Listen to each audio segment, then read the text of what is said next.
Everyone, कैसे हो आप सब। आई होप कि आप सब अच्छे होंगे। मैं भी ठीक हूँ। आज का वीडियो है निधि के टॉपिक पे। तो जैसा कि आप सब ने देख लिया होगा, निधि के भाई जो हैं छोटे वाले, वो यूट्यूब पे लाइव आए थे और उन्होंने रात से मतलब कल से कुछ पोस्ट भी डाली हैं अभी तक। तो वो पोस्ट पे जो मम्मी से रिलेटेड पोस्ट आई है, आज मैं उस पर बात करूँगी। कल मैंने वीडियो में आप लोगों को ये चीज़ बता दी थी एक तरीके से कि निधि ने लाइव किया था और लाइव के अंदर हमें बहुत सारी चीज़ें देखने को मिली। उनकी मम्मी के साथ बहुत कुछ गलत हुआ, जिसमें कि हाथों की जो खरोंचे वगैरह हैं या जो भी चीज़ें उनकी मम्मी के साथ हुई हैं, वो सारी चीज़ें हमें दिखाई गई थी। और उस लाइव के अंदर निधि बहुत ज़्यादा खुश हो रही थी बात बात पे। तो निधि को लोगों ने कमेंट करके भी बोला था कि तुम किस लिए खुश हो रही हो, तुम्हारी माँ को पीटा गया और तुम खुश हो रही हो, किस लिए खुश हो रही हो। ठीक है। तो निधि का कहना ऐसा था कि उनके पापा ने बीच में ये लाइन भी बोली थी उसी लाइव के बीच में कि उनके पापा ने ये बोला था कि तेरे को लगता है ना कि वो ऐसी नहीं है, तो तू ऐसा कर, तू उसके घर जाके रह, मतलब जो बड़ी भाभी हैं उसके घर जा, 2-4 दिन रह, फिर तुझे समझ में आएगा कि वो कैसी है। ठीक है।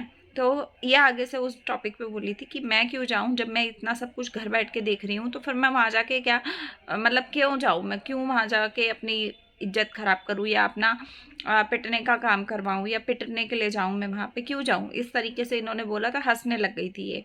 तो उस टॉपिक पे लोगों ने इसको बोला था कि आप क्यों हंस रहे हो, आपकी मम्मी को मारा गया है आपकी भाभी के थ्रू और आप फिर भी हंसे जा रहे हो। तो उन्होंने आगे से एक्सप्लेन किया था कि मैं मम्मी के टॉपिक पे नहीं हंस रही, मैं पापा की बात पे हंस रही हूँ कि पापा मुझे कह रहे हैं इतना सब देखने के बाद भी तू वहाँ जाके रह और वहाँ जाके स्वाद ले और फिर पता चलेगा तुझे कि वो कैसी है और कैसी नहीं है। ठीक है। अब इनके जो छोटे भाई हैं, उन्होंने 1 साल पहले कुछ चीज़ें हुई थी जिसमें कि उनके भाई वहाँ रह रहे थे और उनके साथ भी सेम चीज़ें हुई थी। खाने पीने से रिलेटेड मतलब लिमिटेशन लगाई गई थी, बाउंडेशन लगाई गई थी। तो इनके भाई ने भी ये वाला एलिगेशन उनके ऊपर पहले भी लगाया था 1 साल पहले। तब यूट्यूब पे काफ़ी सारे रिएक्शन चैनल्स पे इनके भाई भाभी आके बात करके गए थे।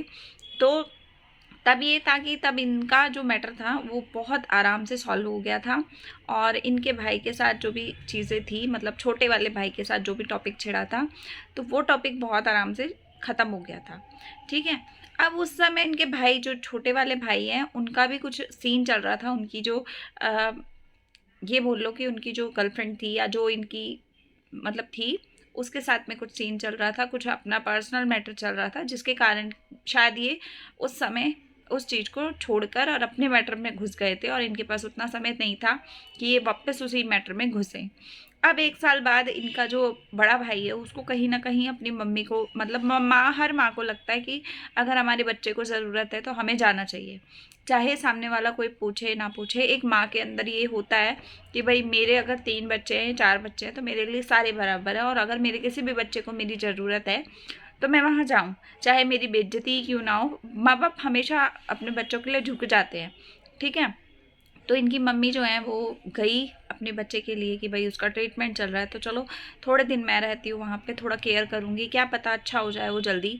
तो जैसा कि उस पोस्ट में बताया जा रहा है कि वो विकलांग हो चुके हैं एक तरीके से। मतलब इनकी मम्मी ने भी वो चीज़ बताई कि वो इनकी भाभी जब मार रही थी तो इनके भाई के अंदर इतना भी मतलब पावर नहीं है या इतनी भी हिम्मत नहीं है उनके अंदर, अपनी अंदर है कि वो उस चीज़ को रोक पाए। वो मुंह से ज़रूर रोक रहे थे लेकिन उनके हाथों में इतनी जान नहीं बची अब, क्योंकि उनका एक्सीडेंट जो हुआ था वो बहुत ही खतरनाक था। उनकी जान बच गई, यही बहुत बड़ी बात है। तो आज के टाइम में बहुत ज़्यादा उनकी कंडीशन ख़राब है। तो उन्होंने पोस्ट में, अंकुर ने लिखा है ये चीज़ कि वो विकलांग के एक तरीके से विकलांग हो चुके हैं कि किसी भी चीज़ को रोक नहीं सकते हैं, किसी भी चीज़ को कंट्रोल नहीं कर सकते हैं। और उसी पोस्ट में ये भी लिखा गया है कि माँ के साथ साथ भाई के साथ भी हाथापाई हुई है, मतलब भाई को भी मारा गया है माँ को मारने के बाद भाभी के थ्रू। तो मैं इनसे पूछना चाहती हूँ कि पहली चीज़, आप इस तरीके से अपना आपा अगर खो देते हो तो आपको अपने ट्रीटमेंट की ज़रूरत है। ठीक है। अगर आप इनके साथ पैसों के लिए हो तब भी ठीक, नहीं हो पैसों के लिए, सच में अगर आपके बीच में कुछ प्यार मोहब्बत जैसा कुछ है कि आपने शादी की है एक आदमी से, एक तलाकशुदा आदमी से शादी की है, तो आपको सोचना चाहिए कि भाई आप एक इंसान के साथ शादी करके बैठे हो और अगर आपने शादी की है तो उस इंसान का एटलीस्ट केयर करो, उसका ध्यान रखो। अगर आपको उसकी फैमिली के साथ नहीं जचरा, आप अलग हो जाओ, मुंह से बोलकर अलग हो जाओ।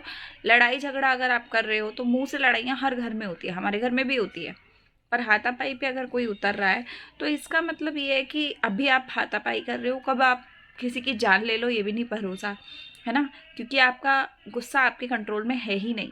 तो मैं यही कहूँगी कि इस तरीके से अगर कोई इंसान कर रहा है तो मुझे लगता है कि फिर तो इनका भाई भी सेफ नहीं है। जो खुद ही विकलांग हो चुका है वो इंसान कैसे किसी को कंट्रोल कर सकता है ना। जब उनकी माँ, जन्म देने वाली माँ उनकी आंखों के आगे पिट रही थी अपनी ही बीवी से, मतलब इन्हीं की बीवी से पिट रही थी वो, और मान ये भी सोचो आप कि एक बुजुर्ग औरत को इतना तरीके से पीटा गया है कि पूरे उनके बॉडी पे ना निशान निशान है।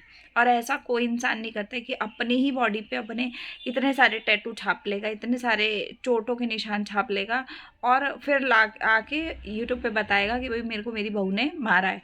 ऐसा कोई भी नहीं करता है। चीज़ कि उनको एक दिन तक बंद भी रखा घर के अंदर कि वो किसी से हेल्प ना ले पाएँ, वो किसी को अपनी चोटें ना दिखा पाएँ, या वो उस समय जो ब्लीडिंग स्टार्ट हो गई थी उनकी हाथों में से इन्होंने काटा है।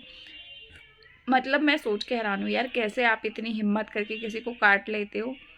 सोचने वाली बात है यार, मतलब कोई बच्चा भी काटता है तो उसके भी हाथ में छप जाते हैं दांत वगैरह, है ना, निशान छप जाते हैं। और इतनी बड़ी होकर ये हरकतें कर रही हैं तो मैं सोच के हैरान हूँ कि भाई क्या सोच के आप ये सब चीज़ें कर रहे थे। अगर इन्हीं की जगह आपकी मम्मी होती और अगर आपकी जगह आपके हस्बैंड ये हरकत कर रहे होते तो क्या आप बर्दाश्त कर पाती? बिल्कुल नहीं कर पाती, बिल्कुल नहीं कर पाती, क्योंकि माँ बाप होते ही ऐसी चीज़ है।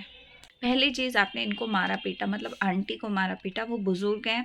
पहले तो यही गलत था, बहुत ज़्यादा गलत था मेरे हिसाब से। तो आपको ये सब करना ही नहीं चाहिए था। अगर आपकी नहीं पट रही आप लड़ाई मुँह से करो, नहीं पट रही तो आप अलग हो जाओ।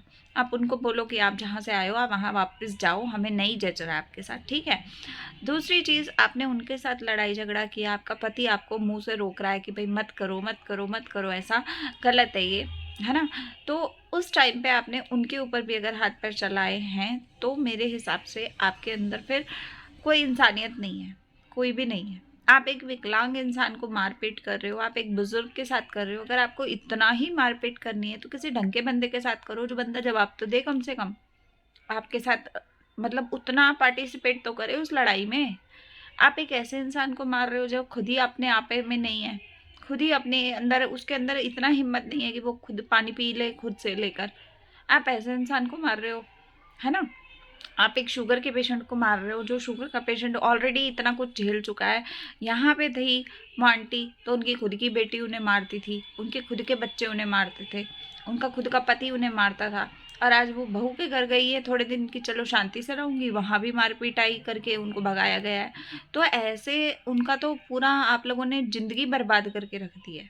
मतलब मैं सोचती हूँ ना कभी कभी, तो मुझे तब समझ में आता है कि भाई उनकी हालत जो हम लोग देखते हैं ना, वो पागलों जैसी हुई रहती हैं।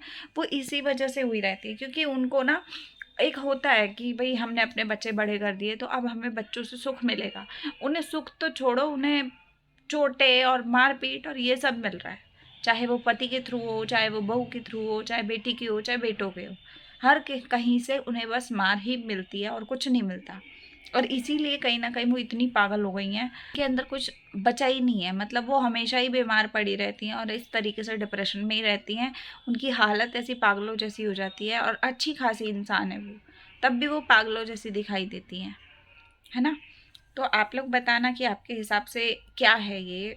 मतलब मेरे हिसाब से बहुत गलत है। अगर ये रियलिटी में ऐसा ही है जैसा इन्होंने बताया है तो आप लोग बताना कि आपको क्या लगता है। बाकी अंकुर का कहना है कि उन्होंने कंप्लेन की है और दूसरे स्टेट में है ये, इस वजह से थोड़ा सा समय लगेगा, लेकिन उस चीज़ का आगे ये अपना प्रोसेस चलाएंगे। तो मुझे लगता है कि इस चीज़ पे तो स्टैंड लेना भी चाहिए, है ना कहीं उस निधि की लाइव में आंटी ने ये भी बोला था कि बड़ी बहू से ज़्यादा अच्छी तो साक्षी है। मतलब साक्षी अंकुर की जो वाइफ है या होने वाली वाइफ है, मतलब जो अंकुर की हैं गर्लफ्रेंड थी जो पिछले साल तक। अब मुझे नहीं पता कि वो इनकी वाइफ बन चुकी है या कौन है या क्या नहीं है, उनका नहीं पता मुझे। लेकिन हाँ, वो लड़की, आंटी ने खुद बताया कि वो लड़की बहुत अच्छी है और उसने आज तक ऐसा कभी किया नहीं है और ना ही उसके साथ कोई आंटी की लड़ाई झगड़ा हुआ है।